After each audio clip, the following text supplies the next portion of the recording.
Hey guys, we have a full moon in Gemini that we need to talk about today. It is Sagittarius season, and that means the midpoint of our new moon and Sagittarius cycle always features a full moon in Gemini. This is probably going to be a very busy, very communication, information oriented full moon. The ruler of the sign of Gemini, the planet Mercury, is actually stationing in his motion in the sky on the 15th alongside the full moon. Whenever a planet stations in their motion, that amplifies the energy of the planet. Mercury is definitely the most powerful planet out there for this full moon, and Mercury rules communication, information, what we're learning, specifically also with Mercury stationing for the full moon, having been retrograde, stationing direct, maybe what we have learned, what we have found out, what we have discovered, what we have uncovered perhaps, and the ruler of the moon, Mercury, stationing in the sky, is also stationing in a very tight trine to Mars retrograde. What we're going to do and what we're going to change, maybe about our course of action or our behaviors or our choices or decisions or something moving forward. So I feel like, again, this full moon is really referencing this very corrective period of time that we are either moving through now or at the brink of beginning to move through. And I think that something about this full moon energy is going to perhaps straighten some things out for us, or make some things clear, or help us to understand some things better, predominantly maybe about the past, maybe about some mistakes we've made and how to correct that behavior. But corrections, and also like being adaptable and being able to self-correct, adjust, and improve. I think these are also themes that we're likely to be dealing with as we move through this full moon. But we've got a lot of retrograde energy that is featured in our full moon. I think that the emphasis on the past is likely to be quite significant, and also though the future. Again, this is another one of those periods of time that we've been going through all year. This has definitely been a repeating pattern, playing itself out over and over again throughout the course of many different ways that these transits have been activating and setting themselves up all year long, having to do with us being essentially at a pretty critical transition point. The past and the future, where we've been, what we're not doing anymore, where we're going, and what is new, where we're at like the verge of beginning, who we're becoming, a new chapter, a new era, and what we got to let go of and overcome in order to get there.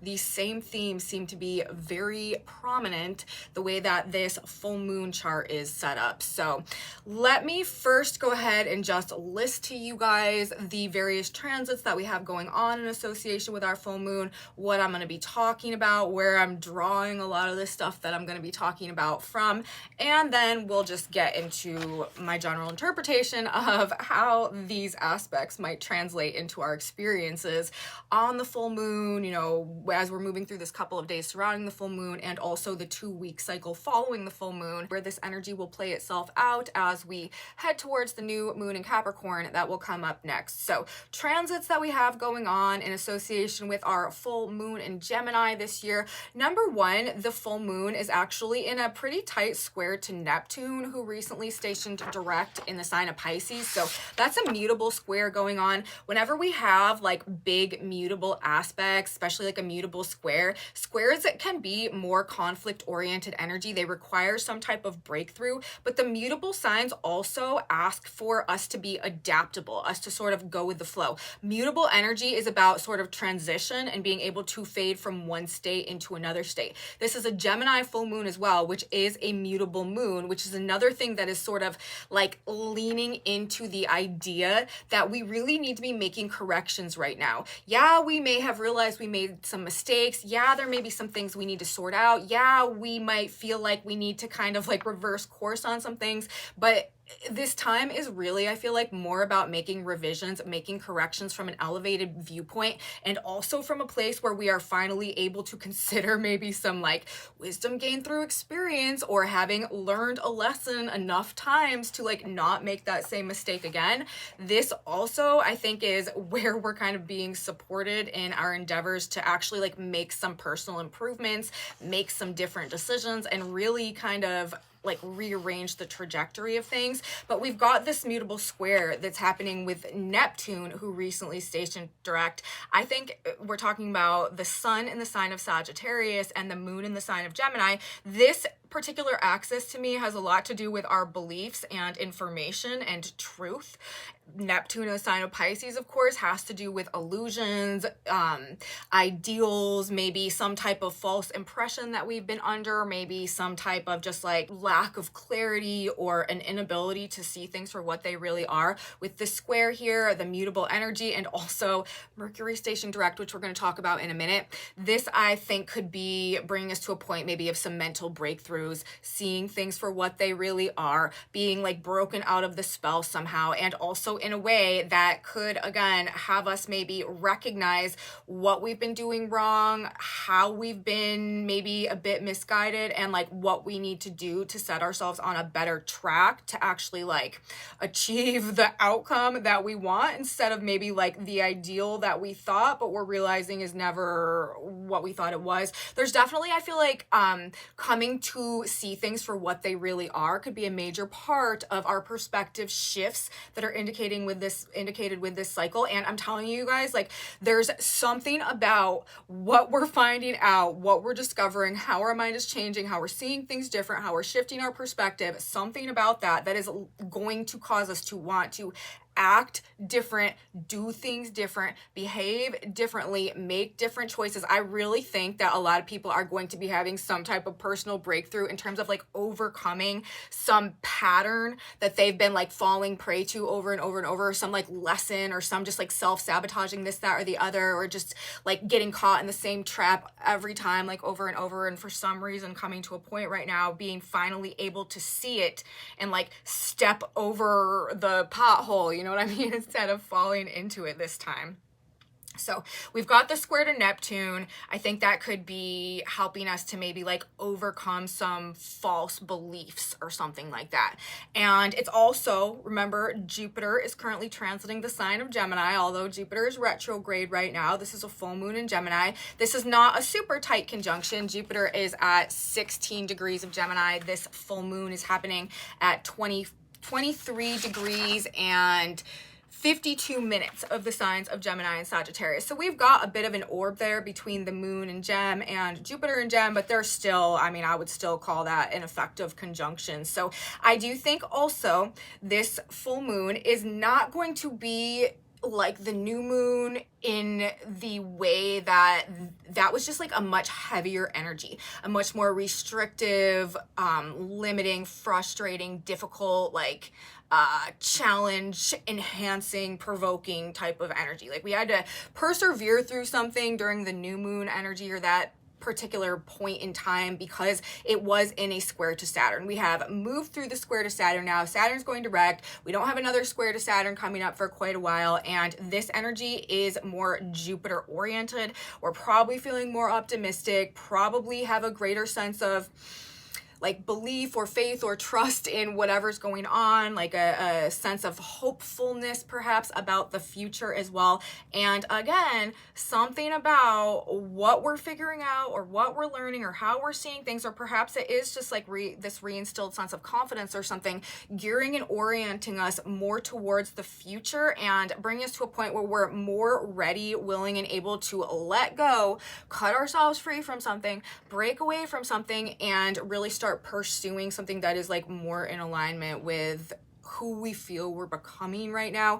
Of course, we're also just generally, as we move through this period of time, being called to come back into a closer union with like the true authentic self. And that's another thing I want to say about this full moon. I know I'm supposed to be listing to you guys the aspects right now, but I'm just like, there's just so much information and that's another thing. This is going to be a very busy time, lots of information, lots of conversations, a lot coming at you, maybe like hard to process the amount of stuff that's going on or that you're finding out maybe specifically about the past. But there is also something, and I want to emphasize this point, about this full moon that is encouraging us to like cut loose, have some fun, maybe not take things so seriously, do something that we're passionate about or that we really love or that like makes us feel alive, that like lights that spark inside of us, like pursue some passion, engage in some creative activity, like not even for the purpose necessarily of what it is that we're actually doing or creating, but just because like it feels good to us and it like makes us happy, or it like reacquaints us maybe with the inner child as well. Like nurturing, acknowledging, and kind of like setting free the inner child is really coming through for a few different reasons in the way that this energetic blueprint is setting itself up for our full moon in Sagittarius, I believe, as well. And we'll talk about, as we get through the report, all the reasons why I'm saying that. But before, you know, I just want to kind of like put that out there out front too. Like, give yourself, make time, let yourself do something that you enjoy, like literally just because you enjoy it, and it creates like positive feelings within you, because there's something about that at this particular period of time that is like able to just draw in even more so than usual that same experience. So it's like the more that we can engage with what it is that we love on like an internal level, or that makes us feel good, or that like fill our own cup from the inside out just by doing what brings us joy or like makes our inner child happy, that is like medicine, I think, in this energy. Okay, so anyways, back to the transit situation. So we've got a square to Neptune going on, we've got a conjunction to Jupiter. To me, one of the most important things about this chart is that the ruler of the full moon, Gemini, Mercury rules the sign of Gemini, I've already mentioned this, is stationing direct alongside the full moon. Whenever a planet stations in its motion, as I mentioned in the beginning, that amplifies the energy of that planet. So Mercury really in the sign of Sagittarius, and a mutual reception with Jupiter. With Mercury in Sagittarius and Jupiter in the sign of Gemini, both of these planets are in each other's signs. There is like a true fusion and blending going on of the Mercurial and the Jupiterian energy. This is another thing which I do think should really uplift us to some extent as we move through the full moon, and should add a level of just like mental, you know, positivity, or like things appearing to be a bit brighter than maybe they were when we began the Sag cycle. The Sag cycle, the new moon in Sag was a little rough because it was happening in that square to Saturn. And even though this Mercury Jupiter energy was present then, with this square to Saturn, that definitely can like limit and suppress our ability to see the bright side of things to the same glittery extent as we can when Saturn is not present in that energy. Now, I do think that things should be looking up quite considerably as we move through this full moon energy, especially maybe compared to where they were a couple of weeks ago when the new moon in Sag started. And the presence of Jupiter, you know, in a relative conjunction to the new moon should definitely be like helping us out, okay, helping us to kind of like stay above water and see the bigger picture of things. But because Jupiter is still retrograde, important information, maybe things about the past, lessons learned, this plays a big role somehow, okay? But to me, really the biggest thing that we've got going on in alignment with the full moon would be the fact that the ruler of the moon, Mercury ruling the sign of Gemini, is stationing direct, as I mentioned a few minutes ago, just alongside the full moon. That is telling us, with the planetary ruler of the moon stationing, it's really putting a huge emphasis on the mercurial energy. Whenever a planet stations in its motion in the sky to either retrograde or turn direct, it amplifies the energy of that planet. We're already talking about a full moon. This is the energetic high point each month in the sign of Gemini, and then in the conjunction with Jupiter as well, which is also an expansive force. Jupiter supersizes things. Everything that Mercury represents is likely to just kind of be taking center stage as we move through this particular period of time right here. News, information, what we're talking about, what we're learning. This is also like places to go and things to do and people to see, interpersonal dynamics, ideas that we're having as well, thoughts, ideas, communication, also like deals, negotiation, debates about stuff as well.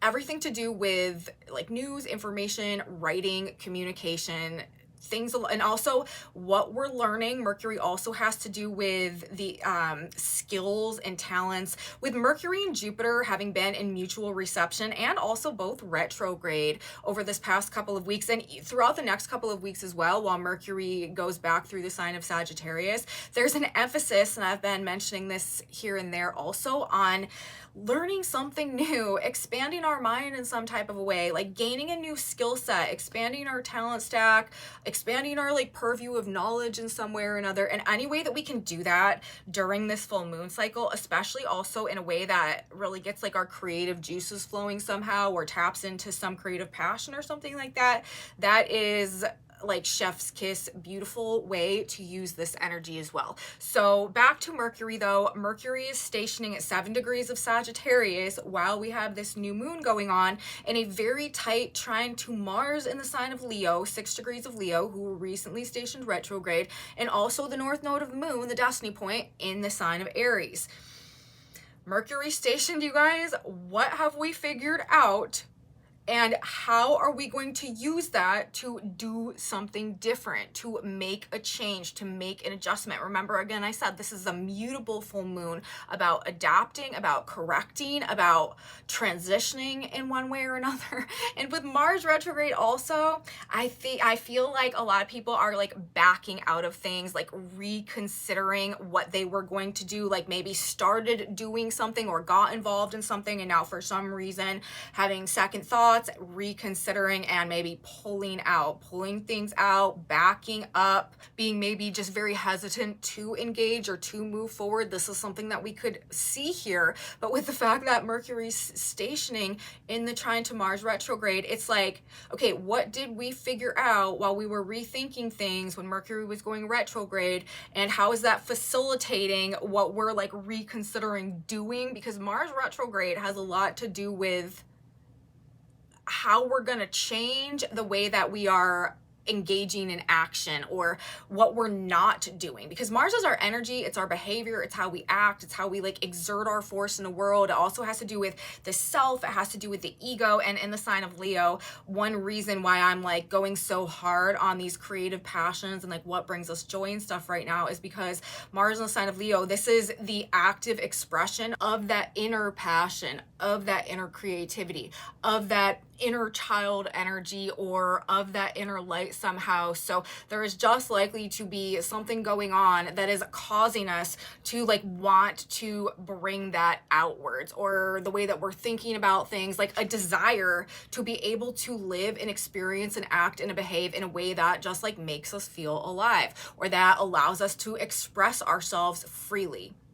And honestly, there could be a level of anger going on right now as well if we feel like we're in situations that are in any way stifling or unrecognizing maybe of our own like personal brilliance, or of our creativity, or of our love also. Leo is very much a sign that has to do with the heart and what we really love, and it can also bring in themes of romance, relationship dynamics, also very prominent right now. Next aspect that I should mention is that we do have Venus and Mars still in an opposition. They've been in opposition all week. We've been talking about this energy all week, and relationship dynamics have definitely been a focal point all week, and they are yet again for this full moon. It's interesting also because the position of Mercury, talking about, you know, Mars in the sign of Leo, all about the heart and romance, and Venus and Mars in opposition.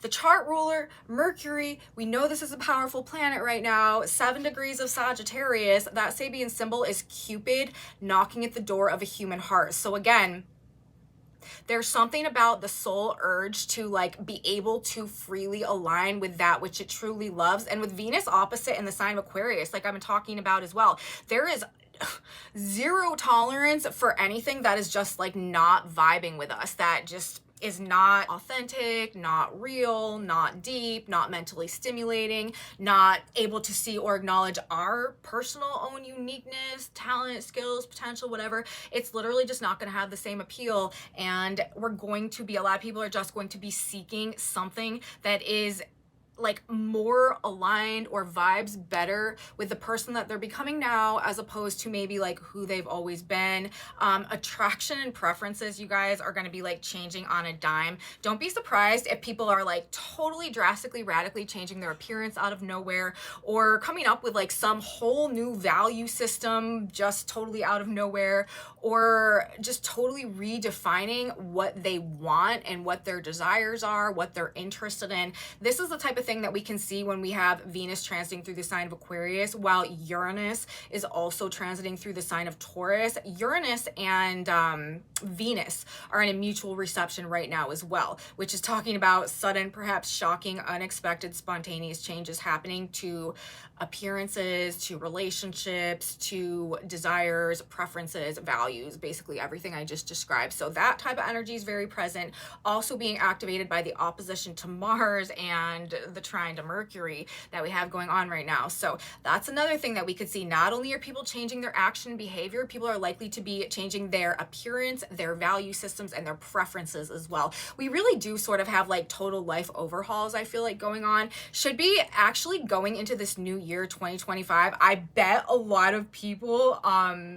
are going into this year like dead set on recreating and reinventing themselves in like approximate entirety.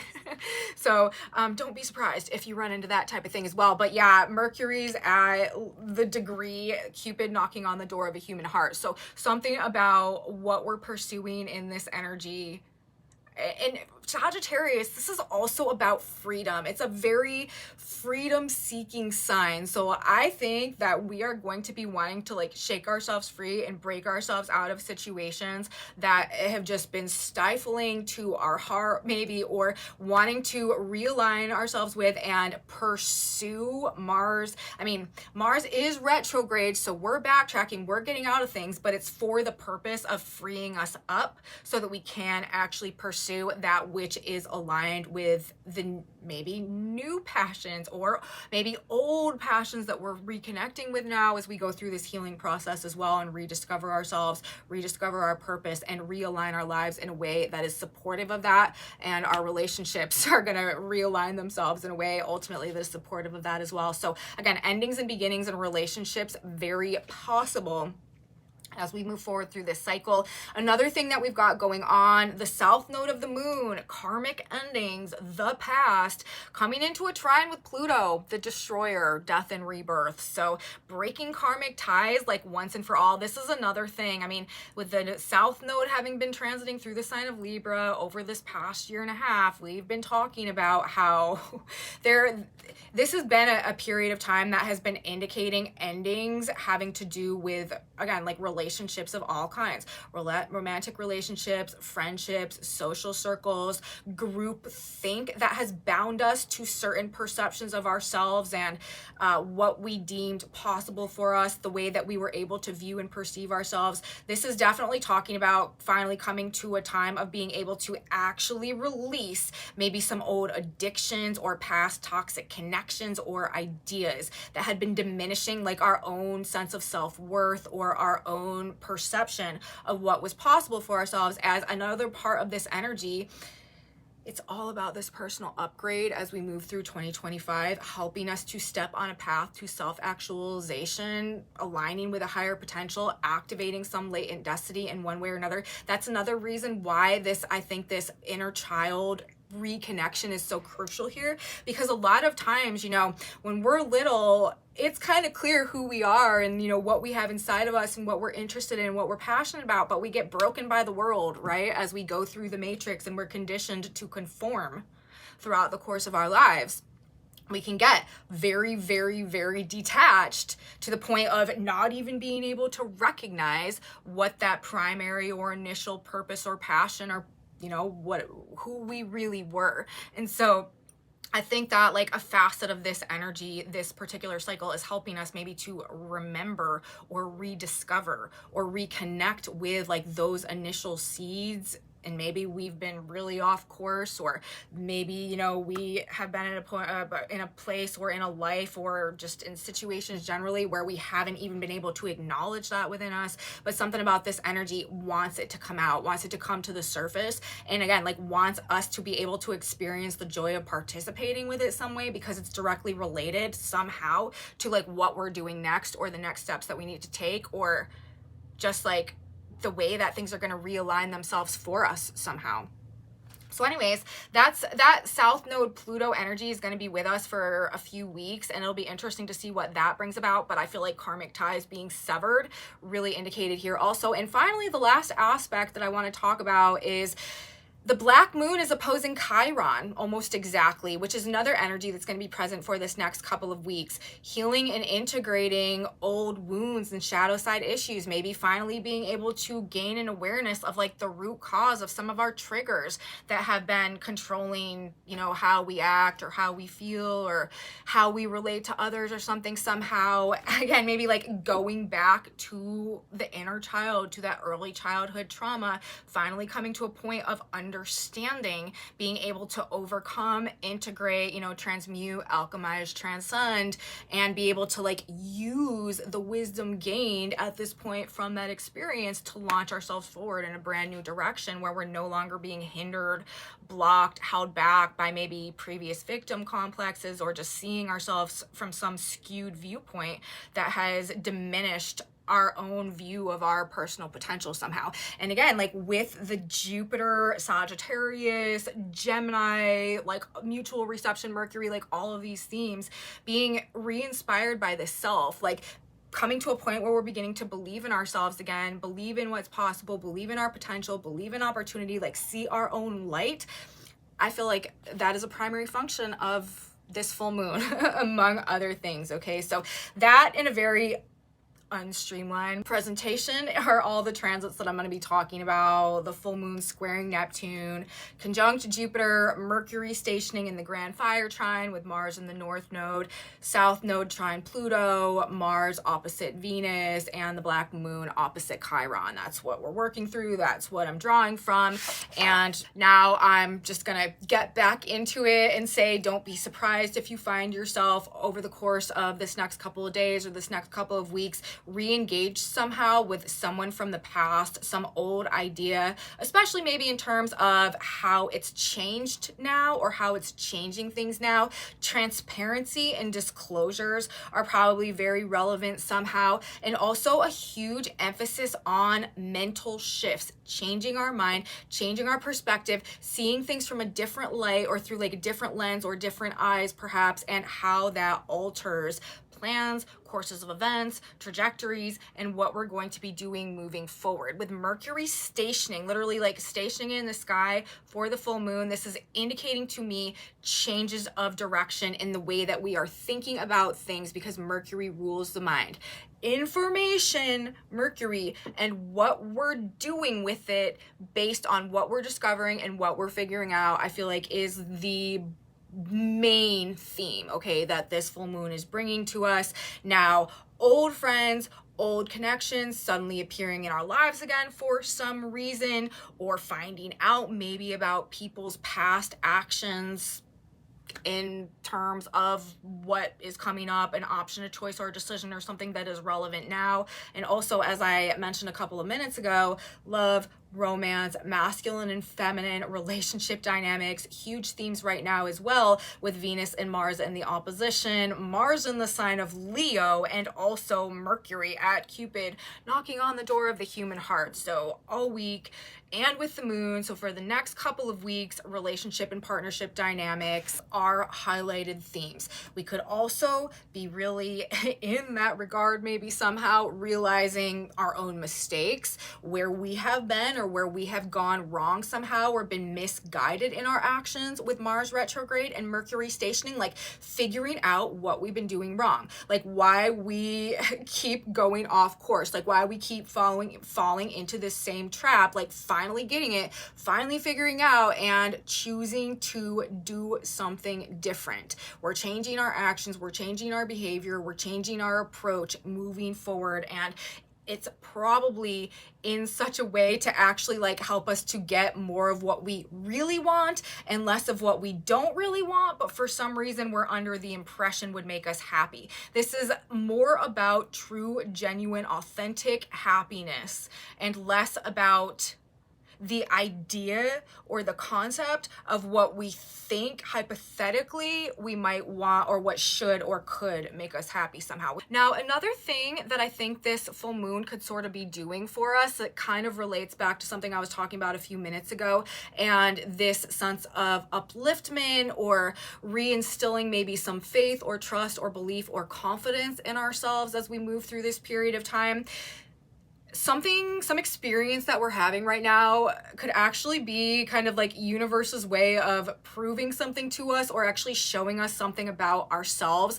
Like, for example, you may find yourself having an experience that is like along the lines of, I knew when I met that person that I shouldn't trust them, and I did it anyways against my better judgment, and I ended up getting burned. And as a result of that, I now know that I should have trusted myself to begin with, and next time that I'm in that situation and I feel like that, I'm going to know that I actually can trust myself and my impressions and my intuitions and my instincts perhaps more than I thought I could, and I'm going to go with my gut instead of maybe disregarding that little voice that was in my head that was telling me, you know, red flag, caution, pay attention here, don't necessarily trust this person. I'm going to pay more attention to that next time because this situation has proven to me that actually I was right to begin with and I shouldn't have doubted myself. Okay, so I think that a common experience that is being indicated to me by the way this particular energetic blueprint is representing itself, it's like, I knew better, I did it anyways, I learned the lesson, and I'm not going to make that mistake again because now I know that I can actually trust myself more than I thought I could. So some element also of like the mistakes that we're making in this energy, I do think have the benefit of setting us free maybe from making those mistakes again in the future. Again, bringing us back to this whole theme of like severing these karmic ties and patterns that's being represented right now as well. So that could also be something that you're coming to find and that is playing into this whole rest of the story as it's unfolding, but it should put a lot of past situations into perspective somehow in a way that finally allows us to maybe release some old ideas or connections or people that have just been blocking our growth or holding us back in some type of way. Both gains and losses, endings and beginnings, equally represented the way that all this is coming together. And I do think it should be a very lively energy. Of course, we're talking about a Gemini full moon and it's in a conjunction to Jupiter and Mercury's in a trine to Mars. Very social, very communicative, very busy, a lot going on, a lot of things happening, places to go, people to see, things to do, and this optimism that is coming through and the sense of hope about the future, and also this desire to have some fun. The actual degree of the moon in terms of the symbolism, it's coming in at 24 degrees of the sign of Gemini. That Sabian symbol is carefree children skating on ice. So we know that we've got the Mercury Mars trine, which is also trying to inspire us to have some fun, to do something creative, to just like cut loose and, you know, get to enjoy our lives a little bit, enjoy being ourselves, enjoy the things that we love to do. And then we've got literally the degree placement symbolically of the moon itself, talking about carefree children skating on ice. So again, I feel like the moon itself is again referencing this like throwback to the inner child, like what we have originally loved to do, and maybe allowing ourselves to do that somehow as we move through the full moon. Gemini, you guys, choices, decisions, options, alternatives, plans, deals, negotiations, investments, agreements, partnerships, and how we are changing our mind, how we are changing our approach, how we are changing our course of action, and in many cases, backtracking, divesting, decoupling, pulling out of things, and also trying to like lighten our load a bit to make generally like life more enjoyable and to maybe be able to take things less seriously. Anything, again, that has been like overly burdensome or stealing our light or toxic to us in any type of a way, this, I think, is a period of time where we're crossing a threshold of tolerance in that regard. And Venus and Uranus and mutual reception, this is going to be just shocking out of nowhere, spontaneous, impulsive. I'm not doing that anymore. I don't want that anymore. I'm not attracted to that anymore. So I'm just not doing that. We're at the end, Pluto and the South Node. This is all tied together. Big opportunities, though, could also definitely be a part of what's going on right now, what we're moving towards, or what is moving towards us. But I do think there is still going to be that like contradiction, or maybe like a bit of a challenge in terms of what we need to let go of, what we need to release, what we need to overcome in order to be able to open, to embrace, and to move towards this energy. Things are still like, with the retrograde planets, even though Mercury is stationing, there are still some holdups, like there are still some hangups. There are definitely things that need to be reconsidered, rearranged. We need to set things up differently before we like really start taking off in these new directions. And even like the deals and the like things that do come into fruition now, there's going to need to be some further adjustment, further modification to them somehow before they can like thoroughly be implemented in a way that is going to carry forward. But there is still this drive, I think, to embrace the new and also to finally release things from the past, especially if they have been stealing or stifling or draining our life force in any type of a way. Okay, so I mean, it's real clear. Mercury stationing in the sky and the trine to Mars in the North Node, also this Pluto South Node situation. There's a true disconnect from the past and a true motivation to move forward here. Past and future, again, coming up against one another, again, at another very transitional energetic point in our 2024 year. And the position of Mars right now as well at 6 degrees of the sign of Leo. That Sabian symbol is an old-fashioned woman and a flapper. The juxtaposition of the past and the future. Again, like in the same space, one to the other, or both together, and figuring out like how to make the transition, how to make the shift. So information or knowledge, you guys, that totally alters the course of things. This is what we're moving towards, but it is going to inspire us to rediscover or reconnect to what we truly love and are passionate about, and then motivate us, okay, to go after that. Remember, this is also a time of high creativity, as I was talking about in the beginning of the report. This big vision that Jupiter and Sagittarius energy can often give to us, brought to life through our own inner spark of personal creative self-expression that is seeking an outlet as we move through this energy. This energy is also about learning and diversifying our knowledge base, our skill sets, our talent stacks, learning new skills. The whole transit, you guys, of Jupiter through the sign of Gemini very much favors our ability to learn something new, to pick up a new skill, to expand our mind, broaden our perspective, think bigger. And then we've got this Mars retrograde in Leo to also reconnect with these inner passions and our own creativity and how we can tap that in order to allow it to come out somehow. So again, like I really am encouraging everybody right now to reconnect in some way, maybe to your inner child with the Mars retrograde, trining Mercury. Remember, rediscover what you once loved, what you were once inspired by. Remember the position of the moon, carefree children skating on ice. And with the Chiron element, I do think that there is healing that can come through for us by being able to reconnect to that and cultivate, you know, that joy inwardly within us. Any kind of creative activity, physical, mental, find fun, do what you enjoy, even if nobody else wants to do it, even if everybody else is like, oh, that's silly, like why would you do something like that? Don't even tell them, don't even bother about it. Just do what you love to do, detached from anybody else's opinions or perceptions or need to put in their 2 cents about anything. Peanut gallery doesn't even matter, okay? Be a medium for the divine inspiration that flows through you and allow yourself to engage in creativity, in fun, in excitement, just literally for that sake of enjoyment.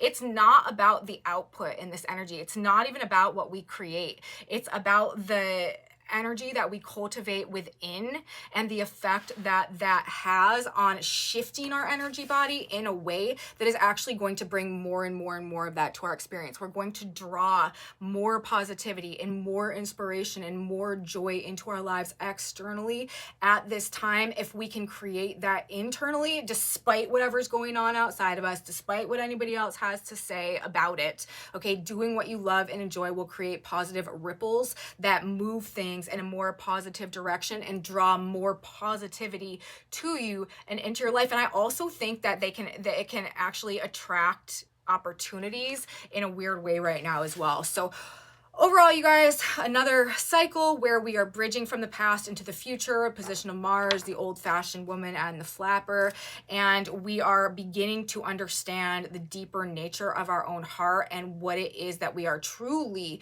seeking after on that deeper and more authentic level at this point in time. The position of Mercury, Cupid knocking at the door of a human heart, Mars and Venus in an opposition, Mercury trining Mars in the sign of Leo. Life wants us to rediscover our passion and do some work to nurture and set free the inner child right now. This is ultimately what we need to do in order to like unlock the next level, I think, that universe is requiring us to move towards now. Another thing that I want to say before I conclude this report, whenever we're dealing in a grand fire trine, especially when it's Mars, especially when it's Mercury, there can be anger issues that surface with this. Anger, rage, aggression, perhaps amplified, perhaps kind of like spreading like wildfire, or kind of unrestrained or uncontrollable with this Jupiter energy as well. This could also bring about like rashes or fever, or like anything to do with heat or weapons, perhaps also the mouth, words, or like the head somehow. Verbal warfare is very indicated here. So, you know, that might also be something that's popping up in your experience. But again, with the more dominant Jupiterian influence right now, I do think that most people are going to be in better spirits and overall more constructive than critical, as may have been the case earlier this month, especially around the time of the new moon when this cycle started. So we got a lot going on, lots of information. Again, like, this could be a time where you are processing lots of information that came in during the Mercury retrograde, or this could be a period of time where now that Mercury stations, it all starts to come together. But either way, you know, as I said, that was a lot of words and a lot of talking, but really it comes down to a very simple concept of information, understanding about something, and what we are going to do with it, how we are going to alter course based on what we know now, and like the impact that's going to have on changing the trajectory of this future path that we are aligning with right now. So that's what I have to say, you guys. That's what I think we've really got going on as we move through this new moon or full moon. It's funny because that new moon that we had going on, it was so much about a strategy and battle, like laying some battle plans, or just like strategically making plans to achieve some type of outcome. And now this full moon is coming in here, and it's like we've gained more information, we're changing our mind, we're changing our approach, we're being asked to be adaptable and to alter course perhaps based on this broader perspective and this additional context or information that we're coming to gain a better idea of right now. And also maybe like, as much as it's about like wanting to and being motivated to move towards something, it's also about what we are not moving towards any longer, what we are pulling out of, and what we are like breaking ourselves away from on the flip side of that. So big energy, you guys. It'll be very interesting, you know, to see how all of this comes together. I do expect a lot to be going on over this period of time, and a lot of things to be, of course, reconfigured and kind of like rearranged perhaps. So I'm going to stop talking now. That's what I think about this full moon in Gemini that we've got going on. I'm going to get us a synchronicity card now, piece of guidance or advice from God, Spirit, Universe. What do we need to know? What should we keep in mind? What should we tell ourselves as we move through this full moon? What is the best thing for us to remind ourselves of, or to just kind of keep in the back of our mind. It's your attitude. And maybe this is bringing some attitude adjustments. Again, like I said, this is a very, very, very good energy for being analytical and really kind of like seeking out to discover maybe some fallacies in our own ways or means or methods or behaviors or ways that we've been doing things, what we need to alter, what we need to change, maybe what attitude or mental adjustments or shifts need to go on in order so that we can get the best outcome when things start moving forward again. Okay, it's your attitude. Straight is the gate and narrow is the way with which leadeth unto life, and few there be that find it. Matthew 7:14. The only way you can alter outer conditions is to change your mental attitude. For harmony, peace, prosperity, and health to enter your life, you must fill your subconscious with the understanding that all harmony, peace, abundance, and security is yours right now. So that's it, you guys. This is a new or a full, I keep calling it a new moon, a full moon cycle about shifting our mental perspective, expanding our mind, and how that is actually altering the course of events for us going forward. That's what I have to say, you guys. And that's our synchronicity message for the full moon as well. I hope you guys liked the video. If you did like it, please give me a thumbs up, subscribe to my channel, you guys, share it with your friends if you think they would enjoy this type of astrology content as well. Leave me comments. I'm so grateful for your presence on my channel. I really appreciate knowing what's going on out there with you guys. If you are having experiences that reflect what I am talking about in these videos, please let me know in my comment section below. If you want to know what's on this whiteboard, see the whole thing, I post pictures of those boards in a Facebook group I have that's linked in my description box below. And come back with me on Monday, you guys. We will have yet another new week of energy to get into, and I will be here to talk all about it. You don't want to miss it. I will see you next time, everyone. Have a beautiful weekend. Have a beautiful full moon. And until Monday, bye, guys.